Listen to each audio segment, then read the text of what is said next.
السلام علیکم۔ Asia 41 news کے ساتھ میں ہوں آپ کی میزبان امنا عباس۔ خبر شامل کرتے ہیں صحبت پور سے۔ ہمارے ڈسٹرکٹ رپورٹر انجم کاکڑ کے مطابق RD 280 کے مقام پر سابق صوبائی وزیر میر سلیم احمد خان کھوسا پٹ فیڈر کینال کی موجودہ صورتحال کا جائزہ لینے کے لیے ہنگامی طور پر پٹ فیڈر پر پہنچ گئے۔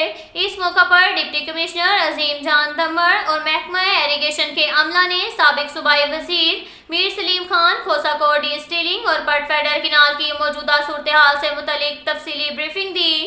اس موقع پر ضلع صحبت پور کے معروف سیاسی و سماجی شخصیت بابے محمد علی کھوسا، عبدالمجید کھوسا عرف دادے خان کھوسا، میر صفی اللہ خان کھوسا، تحصیل دار بابو سیف الدین خان کھوسا، تحصیلدار شرف الدین لاشاری اور دیگر موجود تھے۔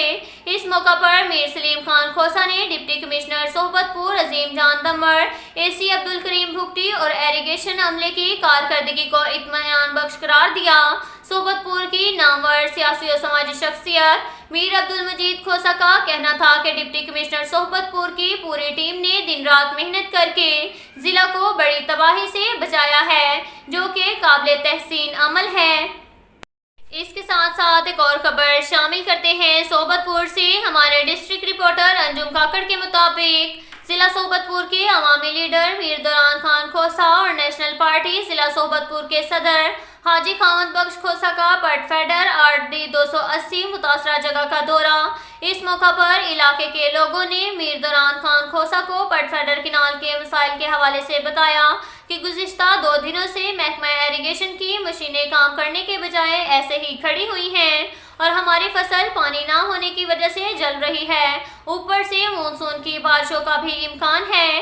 اس موقع پر ضلع صحبت پور کے عوامی لیڈر میر دوران خان کھوسا نے محکمہ ایریگیشن کے وزیر محمد خان لہڑی اور سابق صوبائی وزیر میر عبدالغفور لہڑی سے ٹیلی فون کے ذریعے پٹ فیڈر کینال کے حوالے سے تفصیلی گفتگو کی اور تمام مسائل سے آگاہ کیا، اور انہوں نے یقین دلایا کہ محکمہ ایریگیشن نے ہیوی مشینری طلب کی اور آج ہی پٹ فیڈر کینال کے اندر پڑی ہوئی مٹی اور سلٹ کو نکالا جائے گا۔ اب تک کے لیے اتنا ہی کافی ہے۔ ملتے ہیں اگلے بلیٹن میں، ہمارے ساتھ رہیے گا۔ اللہ حافظ۔